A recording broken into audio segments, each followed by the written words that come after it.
We are just 7 days away now from the moment the Treasury Department says the U.S. will run out of money to pay its bills as negotiations continue on Capitol Hill. Tonight, both House Speaker Kevin McCarthy and President Joe Biden say they're optimistic a deal can be reached to avoid default by June 1st. But spending remains a sticking point. Republicans want cuts to the budget, while Democrats don't want to cut social programs. Joining us now to discuss is Antonio Doblas Madrid, an associate professor of economics at Michigan State. Thank you so much for joining us, Antonio.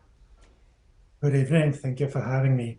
So we have been here before dozens of times. The U.S. has raised the debt ceiling under Republican and Democratic presidents. So is it possible? Do you really think this time will be any different, or is it the same song and dance that we've seen before?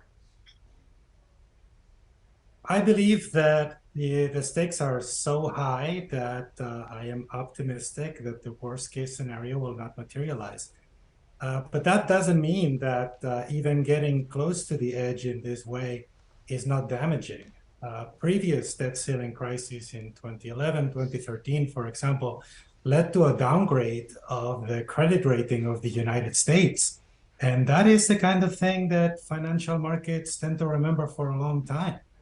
There was also a stock market decline, and we have seen a little bit of stock market weakness in the last couple of days, although the Nasdaq rose today because of earnings by NVIDIA. But we are getting close to a tricky situation. What would you say is the worst case scenario? Is it what you mentioned right there? And what is the immediate impact this could have if a deal is not reached? This could be very, very serious.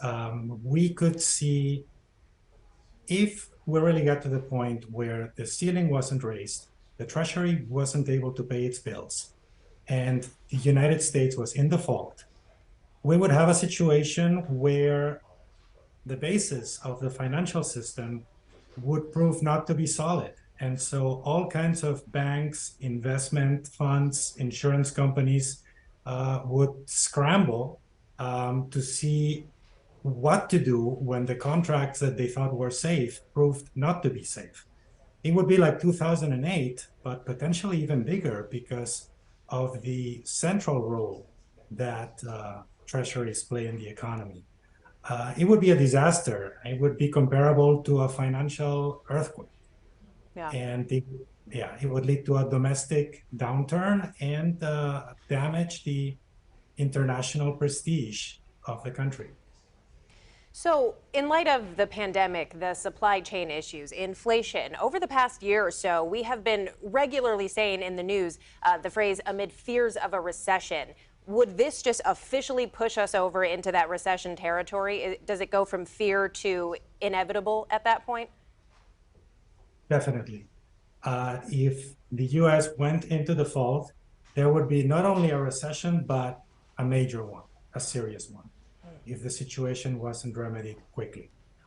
This is playing with fire. Whether we reach a deal or not by June 1st, is there still a major issue, in your opinion, no matter which way this goes? There is already some damage being made.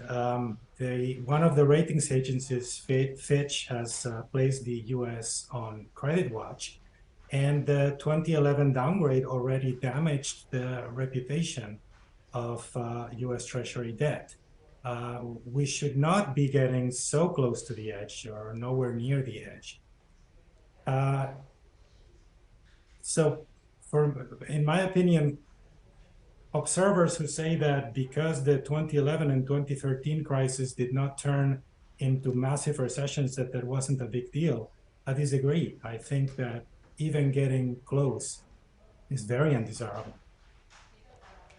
Well, Antonio, thank you so much for joining us today. Hopefully, we won't be calling you again a week from now asking what to do in case of this potentially catastrophic default, but we will stay tuned and see. This is MSU economics professor Antonio Doblas Madrid. Again, thanks, Antonio.